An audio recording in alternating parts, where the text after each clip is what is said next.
Welcome everyone to a very exciting panel. Today we're talking about micro changes equal macro outcomes.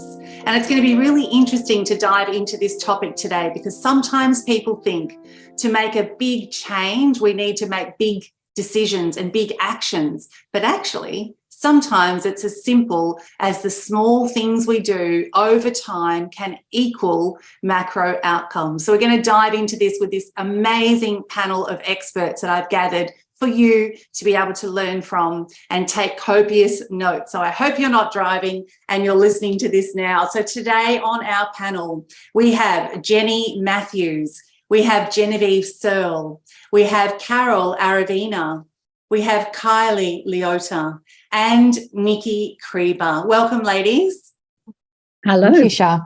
Hello. Hey. Excited to dive in today and have this robust chat with you. I want to push some boundaries. I want some real diverse answers because we want to be able to appeal to someone who's watching and go, wow, I finally get it. So what are some of the small changes that you've made that have had a really big impact? Kylee, I'll throw to you first. So I love this topic, Shar. One of my most favorite quotes is ordinary things done consistently create extraordinary. And so that was my biggest thing because I'm quite a visionary thinker. That's how I started out. But learning to hack the micro has helped me get the macro. So just even things like my morning routine is a massive one. I went from a person that was not a morning person, but thanks to children, became a morning person. But not really utilizing my time very well. But now I've got this phenomenal morning routine. It starts, William McCoven talks about make your bed. So that's the very first micro activity I do of the day. So I've got that sense of accomplishment. I've embedded, well-being things in there. Journaling, reflection, listening to people that I admire, reading as a part of my morning routine. And that's helped me accomplish so many things in the last couple of years, leaving a government job after 20 years to start my own business, outdoing my six-figure income in my first 12 months of business, and just the things go on and on and on. So, yeah. That's amazing. And it's those small things. And I've heard that make the bed thing many times. And I'm pretty good at it. I can't say I do it every day. Well, I have to tell you, my mum probably is quite offended that he got it through my head because we used to fight about it a lot. But it was just showing how when it is explained to you in a way that has purpose and meaning for you, it's actually quite easy to implement. But that was one of the, I reckon if you interviewed my mum, she'd probably have a few words to say about that. But William explained it in a way that worked for my brain. Right, exactly. And it worked for you and your brain kind of went, I understand that now. So yeah. I want to jump on that. Yeah, go for it. I love hearing that, Kylee. That's one of the things I do is actually help people know how to set up their day based on their biology. Yeah. So, I'm an epigenetics mentor and I work with epigenetic profiling. So we use a science-based technology to determine what hormones are dominant in your system and how you're actually uniquely wired. And depending on who you are and how you're wired, the way you set up your day. So actually what you're talking, how you're explaining how you set up your day, I was like, I'm wondering this. Because different people need a different morning routine. My partner, for example, just loves, he needs to be up and out and amongst it, like going to the beach, surrounded by people, or just he needs to feel like stuff has, like he's part of the beginning. Yeah, and for sure. If he doesn't, he actually feels anxiety. It's like, if I've missed it, I'm not ahead, I'm not winning, I'm going to have to catch up. It creates a level of anxiety. Whereas for me, and he likes training early in the morning and getting to work. He gets to work, sort of 6:30 or 7 most mornings, so that he can do it the way he wants to do it and be on the front foot from the beginning. Yeah. For me, I'm just like, thank you so much for putting this on, later in the day, Shar. because I'm like, don't even talk to me. Like, let's just not even get on a call until 10. I'm saving my hard jobs until 3. And what I found is that when we discovered that in our relationship, as well as working with business, because I work with, self and relationship optimization. So when we understood that about ourselves, it changed, like, huge changes happened in our relationship in a really positive way. I went through a whole year around this, but just that piece of knowing how your energy system works, knowing how like your vitality is fueled and your productivity is fueled, which is actually based on your hormonal wiring. Yeah. And I also love the fact that, you know, one of the things I do is I research many different types, because I don't think there's a one size fits all model, right? So it's about, you know, I often talk about trying on a shirt, seeing if it fits. And if you don't like the shirt, you can take it off and you can try a new one, because it's got to fit for you. And the style of shirt that I like may not be the style of shirt that works for you to get the best out of you, right? So, and I think often we forget that it can be a try before you buy model. You can try a few things on and see if it works for you. And sometimes you don't actually know until you try, though. So finding those different things that work for you, and that it's okay to have difference. But when you find something, you know, utilize it, but also don't get stuck in the fact that it'll be your forever game, because we pivot and change and we recalibrate.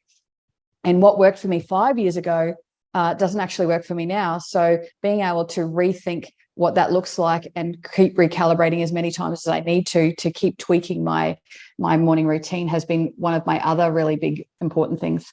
Jen? I was just on that. I love that Kylie and Genevieve have both referred to, you know, various approaches and evidence-based practice as well, you know, looking at the science behind what you're doing, and, you know, and then, you know, incorporating that with how different people need to have different strategies and different approaches. So, you know, obviously as a speech pathologist, you know, I'm sort of bound to, you know, this code of ethics and, you know, to follow evidence, but at the same time, personally, just as part of my routine, I've just realized that, well, I'm new to podcasting, and I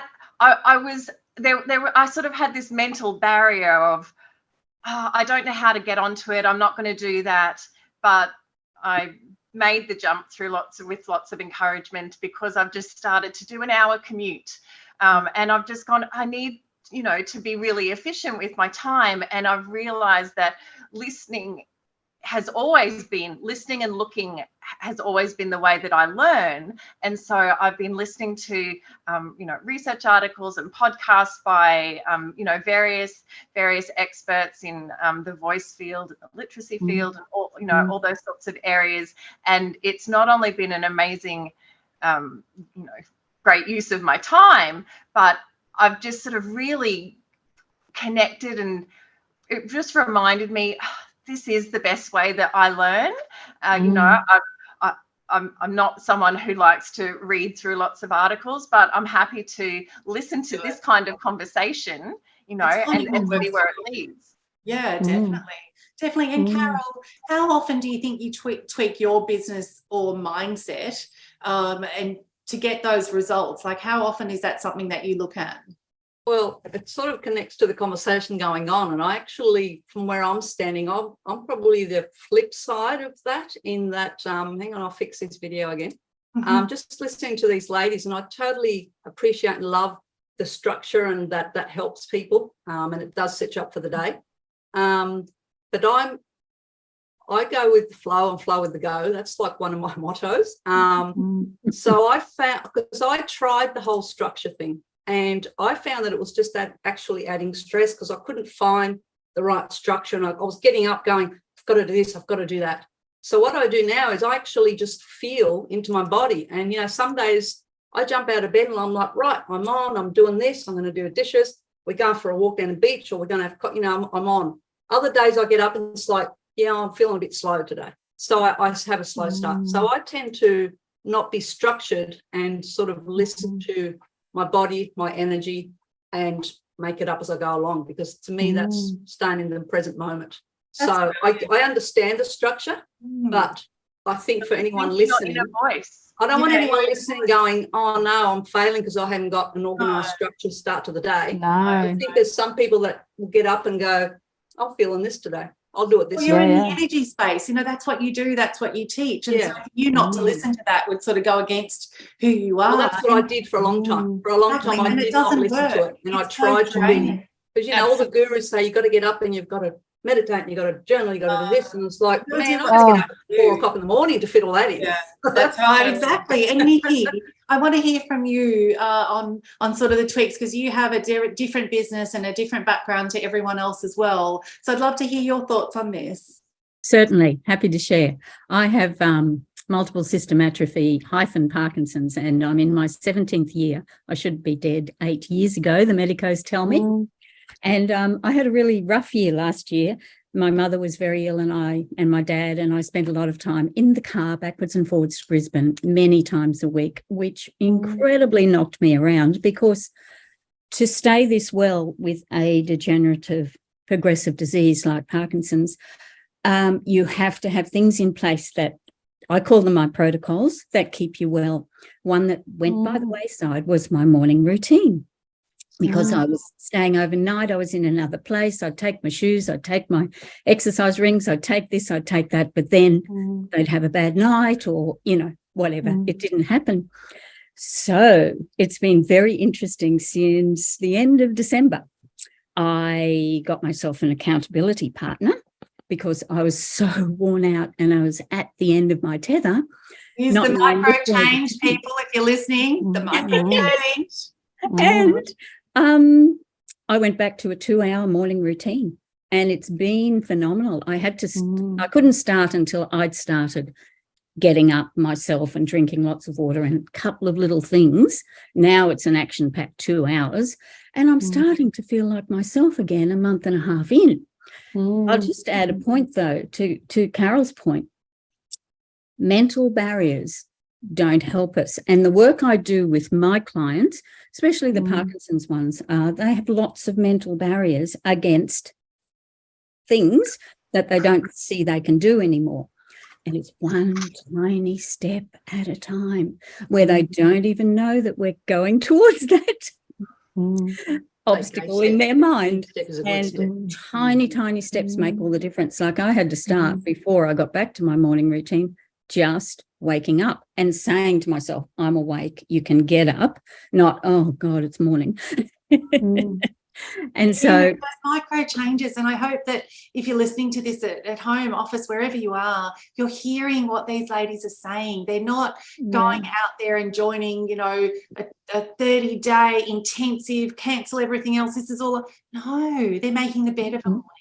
They're just saying to myself, I can get up, it's morning, I've had enough rest, time to put, get my feet on the ground. And it's all these little things, but the end results, which we're going to lean into in a few minutes, when you hear what these ladies have been able to achieve because they've made all those small changes, the macro outcomes is what happens, but it's not an overnight fix. It's something that can I just add in something you said there? Put your feet on the ground. Grounding is incredibly important in nature. I found that I actually had to walk outside on the grass. Yes, I just love back off the cruise ship. Ding, ding, ding. I would actually say as well on that point, Carol, around going with the flow. For some people, doing like any kind of structure, like the structure can be, for me, for example, my structure is, I'm going to have pleasure first thing in the morning. That's because I'm wired by serotonin, which is the pleasure hormone, whereas my partner's wired by adrenaline and testosterone. So he's like, give me a challenge straight up. But yeah, it's like, or Nikki, get out into nature and chill and enjoy the day and just be grateful for the sun on your skin and the grass under your feet. And the black swans, love them. And black swans, just taking, so it's really, when we do understand, like what Kylee was saying, and I guess I'm very passionate about this because I've done, 25 years of hacking myself, trying to find my own path in a whole bunch of different areas. And this fast tracks, because it's based on science, it fast tracks that clarity, and it's evolving. So when you spoke to changing, allowing yourself to change over time, I actually changed by, quite a bit last year, but I was able to track it because we remeasure and test. And then my profile shifted with where I'm at the moment. So my timing, the timing of my day has shifted. So I guess that that clarity piece of, yes, knowing yourself and knowing your own needs. What is it that makes you, what is it that fills you with inspiration and energy? And for some people, it's going to be getting amongst it and doing a hard workout, or planning and getting productive. And for some people, it's going to be, I need to just chill pill. Yeah, it's doing whatever. Yeah. And you know, I found, if you didn't know, drinking a glass of water thoughtfully, mindfully, first thing, really helps the body to recalibrate, to catch up. It's been on a fast, let's face it, overnight. Exactly. You've got to And I practice think fast. For your voice too. Go, Kylie. And no, I was just going to say on that, I think one of the things that gets us stuck sometimes from pivoting and changing is our ability to rethink what's serving us and what no longer serves us. And we get stuck on holding on to this shoulda, coulda, wouldas, as opposed to being able to, you know, I actually use the words of Kenny Rogers fairly often, got to know when to hold them and know when to fold them.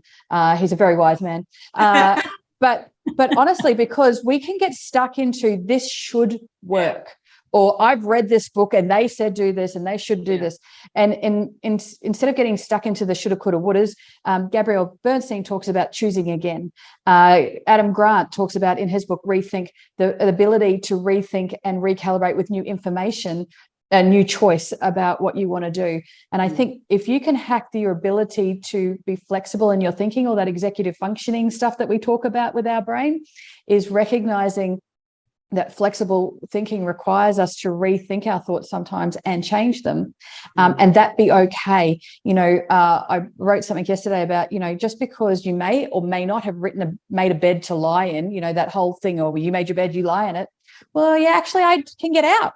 I can actually get out of that bed if I don't Make it, you get out of it though, please. Yeah, make it. Well, make it. If I make it, I'm less likely to get back into it, right? So, but honestly, that's what it is. And probably in the last 8 years, I left a really horrific relationship. But one of the biggest things was being able to rethink and reframe and choose again, as Gabby Bernstein says, that if I don't like my circumstances and I don't like my situation and I don't like where I am, I have the power to choose again. And some days it's just getting up the next morning and grounding your feet. Or sometimes it's about getting up the next morning, and if you screwed up today, you know, you had 17 cheeseburgers or whatever it is that floats your boat, then tomorrow you start again, instead of going, oh, well, I've already thrown baby out with the bathwater today, so I might as well give up.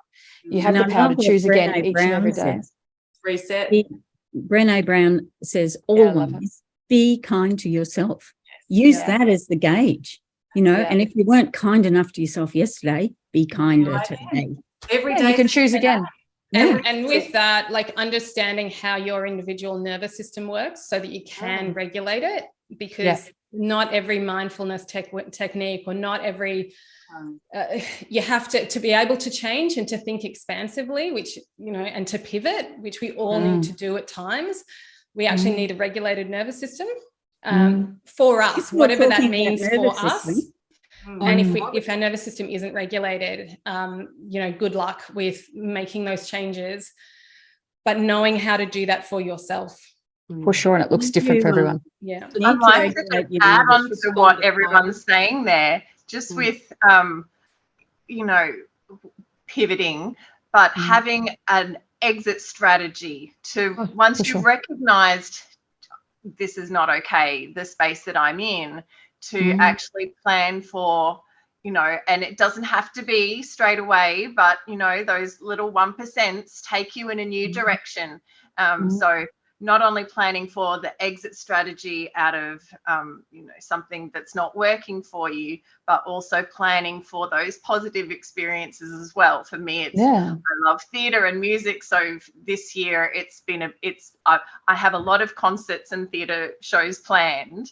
And I've let go of a really big piece of, you know, what was stressing me last year. But it took 6 months to actually plan and make that happen. So but at least you set that decision and that tone. And Carol, I want to start talking about results on this panel, ladies. So Carol, let's dive into when you've tweaked your business or your mindset, what results did you start to see happen? Let's talk about results. Okay, so I suppose the tweak I made over the last 12 months was changing my focus. So I've moved from a fixing structure to a creative structure.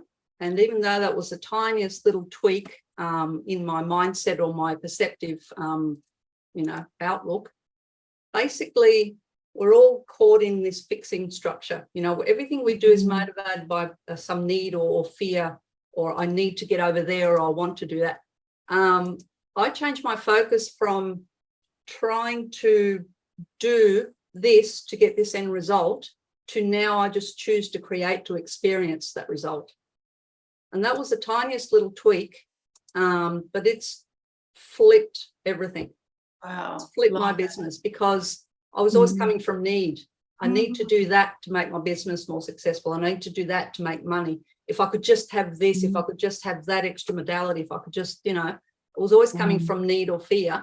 Whereas now I'm in that creative structure and I just choose and go, righto, I'm going to create this. I'm going to do that. And now I've got, my business is flourishing. I'm not even advertising and people are finding me, because I've just told the universe I'm creating a really successful business, and all my clients find me because I'm here to serve them. Brilliant. People are ringing up going, I found you over here and I found you. I always say, where'd you find me? Oh, I don't know. You showed up somewhere in Google, whatever. Yes. Right. I've now, I'm about to launch an app. I just decided, I went, I want an app. That's what I want to do. I want to bypass social media and I want to have direct contact with my clients. Yeah, love it. Hey, presto. A few months later, app's nearly there. Whereas once upon a time, I would have gone, oh my God, I've got to create an app and I have to do it because. Yeah. That's the difference. Doing it because you choose to experience it, as opposed to I have to because. Yes. That was my micro flip, and I've had a macro outcome from that. Well done. And I love it. We'd love talking about results. Nikki, tell us one of your results. I'll just go back to what Jen was saying about the central nervous system, because my practices and my business rests on the fact that I have to be healthy enough to conduct it. So it's a real reflection. And the vagus nerve is amazing. It's the only nerve that goes all the way around our body. And I realized that I wasn't igniting it well enough, often enough, to tone up my central nervous system, which is always under fire with MSA Parkinson's. So I took up humming, gargling in the shower, coughing, mindfully coughing, and singing, which is, no-go zone for me. But I was told me a long time ago, don't sing.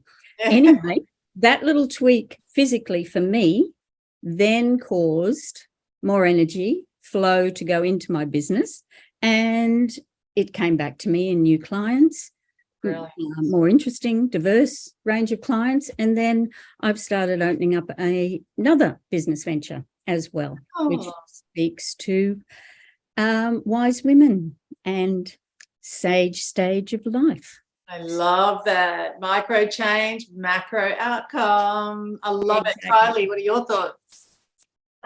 So I guess the micro change for me was shifting my belief in myself. So I injured myself in 2019, and I remember being at the time really frustrated, and now I think it was the greatest.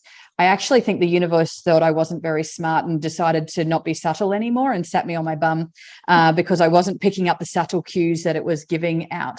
And so I often joke about being the accidental business owner and the accidental entrepreneur, because I was indoctrinated into a government system for 20 plus years in terms of service. And I love service and I love empowerment. And I always thought my why was about being a principal of a school. And I recognized my why was really about empowerment. So shifting that understanding of my why was a really huge part. So when I pivoted out into business, I was like, oh my gosh, what am I going to do? And I started looking at the things that I loved to do in my role, as opposed to the things that I didn't like to do in my role. So thank God, no timetabling of non-contact time for me anymore. Thank God. Never miss that. And relief teachers. Woo.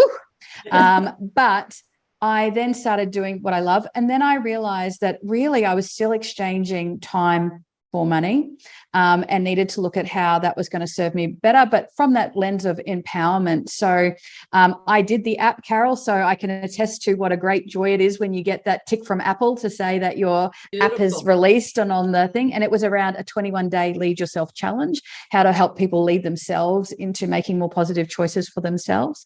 I have then pivoted into owning a space where it's actually launching this Friday, a co-working space and event space for people that are wanting to empower themselves, but may not be able to afford the big convention centre or whatever, or people wanting a starting place to serve others. So that's up in Brisbane. I am working a lot more with different organisations, and, you know, this fear, I'm a single mum of 3 kids, and this whole thing of leaving a full-time government job, secure job in the middle of COVID, everyone thought I was actually crazy. But the biggest micro change I actually did was I actually decided to have my own back in that space. And I always had good work ethic. I was always very passionate. Jen can attest to that. Probably got me in trouble sometimes by passionate advocacy and empowerment of others. But I decided to use my strengths to then create this life that I wanted for myself, instead of being the author of somebody else's story. So choosing to be the author of my own story rather than the character in somebody else's version of what that looked like for me was another huge micro to macro change that's had amazing outcomes for me. Yeah. Great results. Great results. Genevieve. I could see you. I was watching you embodying it and closing your eyes and taking it in. I'm like, oh, she's so going to say something profound right now. Genevieve, Now you better say something profound. I know, the pressure. Amazing. Yeah, last year was just such a period of just enormous change, and it, a little bit like you, Kylie, I felt the universe actually hit me over the head with, 2x4. And I it's like you're not picking up what I'm putting down. Hey, it's like I've got to be a little less subtle for people like Genevieve and Kylie.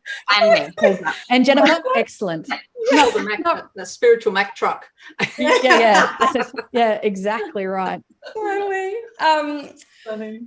So I feel like there's so many areas of my life that have shifted, but interestingly, Shar, it was in embracing my feminescence. Yeah. Who would have thought? Who would have thought? It was actually the whole period, even from, first,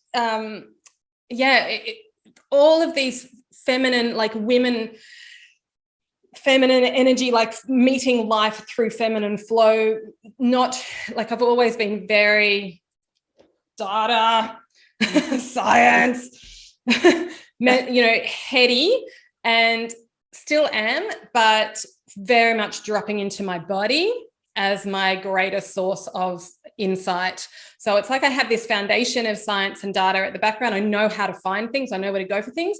But by dropping into my body and starting to do what I actually loved and what would nourish me and nurture me, as opposed to flogging myself into a pit of like despair, and not functioning. So I was going down this like conventional path of doing the things that I should be doing in the way that everyone else says that I should be doing, and it would not work. It just wouldn't, just on every single level. My body fell apart, my business fell apart, my relationship fell apart, like it was just complete annihilation. And it was when I started to really drop into what am I here? What is my why? What am I here for? What do I actually really care about? And am I living what I'm speaking? And from that place, then and getting really honest with what I actually wanted. Actually, this was really hard. Genevieve, Like, do I dare to dream? Do I dare voice what it is that I really want? And it was like the universe is just like, well, whether you voice it or not, it doesn't really matter, because we're going to corral you this way and you can fight us tooth and nail if you want, but you're just going to end up more injured. So you may as well get on the board. and that led me into TEDx, 3 co-author books being released last year and this year, magazine articles, and speaking. So much speaking is happening. So I've been working with, global speaking mentors and now I'm one of the things that I love is I'm being invited into a lot of other people's programs as a guest presenter, which is awesome because I'm like, I had this download that was like, monetize your mind. I was like, what does even that mean? But now I've got people just reaching out saying, hey, can you come and speak in my program just around like the nervous system or how we're differently wired for things. I'm doing one tomorrow on nervous systems for a relationship expert and love languages through the different, how do we love people through the way that they want to be loved? Like, that's amazing. All because of those micro shifts. And changes that you made. It's just like, it's like a whole nother world. It's like, what planet was I living on before? And it's like this whole new planet now has opened up for you. That's brilliant. Carol, I think you were trying to say something. I was just going to say, just listening to Genevieve, I literally, as she told the story, she moved from that doing because from need into inspiration and inspired action and inspired choices. But I reckon that if you had to, that's her micro shift. Yes. Moving into inspired action and inspired choice. And now you're feeling the flow of that, right? Yeah. And the permission to believe that I could. Yes, that's amazing. Beautiful. That's amazing. And as we wrap up this panel now, ladies, I want to talk about some of the big wins you've had. So not going too much into all of them, because I know just hearing from that, like you've already shared quite a few big wins that you've had. But if you were to share one big win that you think might encourage someone watching our panel today, Jenny, what would that be? My massive win over the last, it's been a progress of 12 months, but just in the last few weeks, that following my instinct about what I want to learn more about has just manifested, this amazing mentor for me. I was struggling with a client who, we'd made some progress working symptomatically with her voice, and we're both feeling stuck. And I said, oh, I know of this fantastic speech pathologist interstate who maybe she can do telehealth because she does psychology as well as speech pathology. And it actually came back that this wonderful Dr. Jan Baker said, well, Jenny, how about we actually work together on mentoring? And you would not believe it. It's just one of those meant to be, thank you, universe things. Her one of the many articles that she's written is called Women's Voices, Lost or Mislaid, Stolen or Strayed.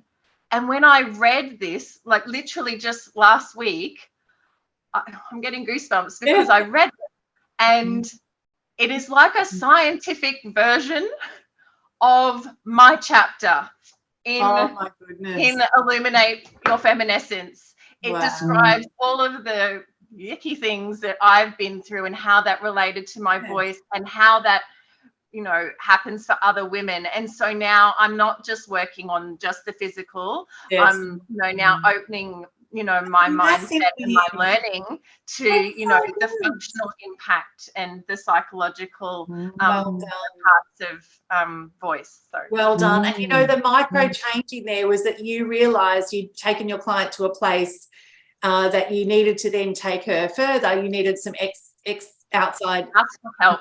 Exactly. And so that micro change led to this macro outcome of her now bringing her teachings into oh my God, that's massive. Well done, Kylee. Oh, I was just going to say, what I love about the women on this panel is there's no ego involved, right? So it's about service. And if Jenny had a massive ego, that whole I need to be the person that fixes would get in the way of that. But Jenny she didn't have any ego involved and went, look, I'm looking for answers because this is about serving you. And that's what I love about servant leadership and all of these things is when we are able to take our ego out of the way, that we can actually show up even more powerfully. And it's funny because one of my big achievements has probably been Australia's very good for the tall poppy syndrome, isn't it? It's just if there was an Australian crown that tall poppy syndrome. So one of the things that I actually found and have found really difficult is I can sing Jenny's praises, because I actually know Jenny from years ago, and I can sing her praises, but singing my own praises, because I don't have ego, but to the point where I really don't have ego.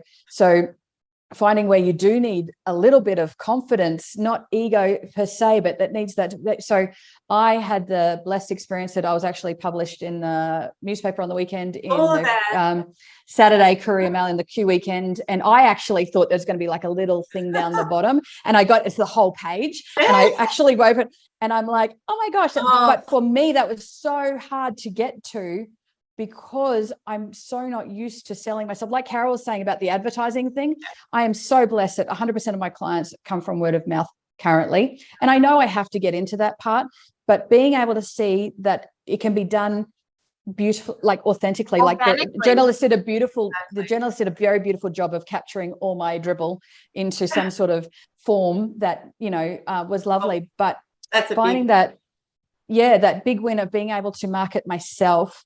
And that's okay. It's not tall poppy syndrome, but it's okay. And it's okay for people to be proud of me, and it's okay for me to be proud of myself. So, and I think that's something I think this audience and this panel will resonate with, because it's that whole be good, as a woman, the feminist movement. Oh, but make sure you know your place. But stand up and be proud. But awesome, Kylee. Just stand tall, Poppy, and just have others around that can water you, like we are, and people in this community. And you're in the big book, you're in the impact. So that's New York. So that's going to be another big win. But it's going to be a place where you can share this thought leadership with literally the world. Absolutely. And I got to meet David Goggins just recently. For those that may or may not know him, he was a Navy SEAL, very famous, and he self-published his own books that have become online.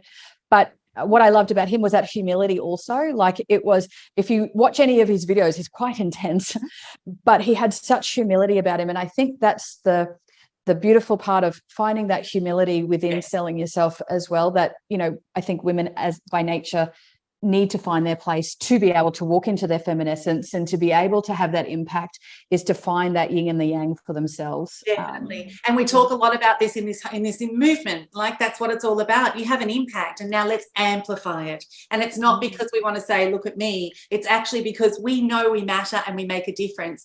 And so we want to amplify that so that we can serve more people. And so you've got to understand that it's not about look at me. It's actually about I'm here to matter and make a difference to other people's lives. But I can't do that if no one knows about me. So Genevieve, if you were to share one really quick win before we wrap up, we've got a couple more to go. What would that be? Well, I shared the other pieces around my business previously. So the biggest win for me this year around all of that has flowed over into my business as well has actually been deconstructing my 20-year relationship and reimagining it from the ground up. Wow. Beautiful. Yeah, in a whole new way that is more loving, connected, and free than ever. And so I see so many stories of that not being the case, and that's my beacon of hope. It's like, hey, it's totally possible. Well done, you. Well done, because our relationship with self and our partners flows into our business. It's all energy, it's all connected. So, Nikki, what's a big win for you? Okay, 4 big things that came out of one. Wow. The birth of a new mentor, which has been extraordinary the last 2 months. Taking myself seriously and being kind to myself. So I found a new treatment that is really beneficial to people with Parkinson's called neurofrequency therapy. Somebody on the horizon, like Jenny was saying, Naomi Holz is a psychologist out of South Africa, and she does amazing stuff on the net, just really down to earth, good, common sense advice. And all of that came out of Feminessence, the whole process, Shar. That Feminessence was my 6th book, 4th co-authored. So the magazine, the book, the Girlfriend Hour, that whole process, I think Jen went through this too, in a way, it really made me analyse deeply and point on point, what's my business doing? is it bringing me joy? Is it making my heart sing?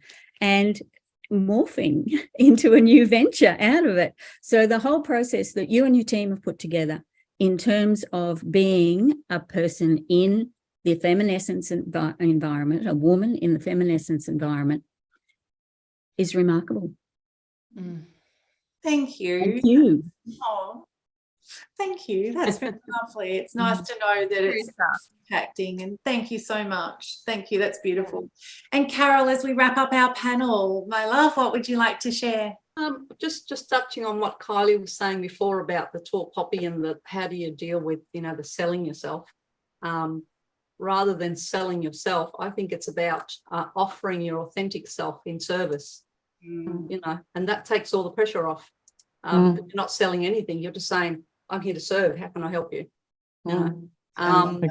And I guess I think at one point, and Shar agree with Nikki, stepping into the whole feminism movement was really a turning point, because up till then I was trying to control who and what I had to be. Like I said, I was in that, you know, doing for a reason or a purpose. I think when I met you and, you know, whatever conversation we had, you pretty much made me realize I just need to trust in myself. I need to get out of my own way. And the minute I sort of went, okay, I'm just going to, maybe I don't know where I'm going, but I trust that a part of me does. Yes. And I just let go and trusted the universe. And man, it's been one hell of a ride. And literally that's all I had to do is just let go of the controls. And that's all it took, you know, literally just get out of your own way, because yes, ego does try and control and take over. Yeah. And, you know, the authentic self knows exactly what you're supposed to be doing and what you've come here to do. Yeah. So, you know, surrender it to that higher aspect of yourself. Yeah. And, you know, if you hold that mindset of I'm here to serve my purpose, your authentic self will create that. Yeah, actually the path at the same time and connect you with, you know, beautiful women and, you know, amazing Shar Moores and, you know, it's just like, you know, I would never have put on my list, okay, to get to where I want to go, I need to be in a magazine and in a book and I need to be on a stage. You know, to me, that was like, what the hell is going on? What do you mean I'm going to be up on stage? Woman. But I just went, righto, that's what we've got to do. That's what we've got to do. And TV talk show and now Global Summit. And well, that's it. Just the experience. Yeah. You know? I love that. Oh, thank you so much for sharing. And ladies, look, this has been exceptional. I know that so many people watching this are going to get so much value because you are all exquisite, you are all amazing, and you've proven our point today with our topic that the micro changes can absolutely 150 million% create macro outcomes, and you're all living proof. So thank you all for showing up and being so real and humble on this call today. I really appreciate it. Thank you, ladies. Thank you, Shar. Thank you, Shar. Thank you, everybody.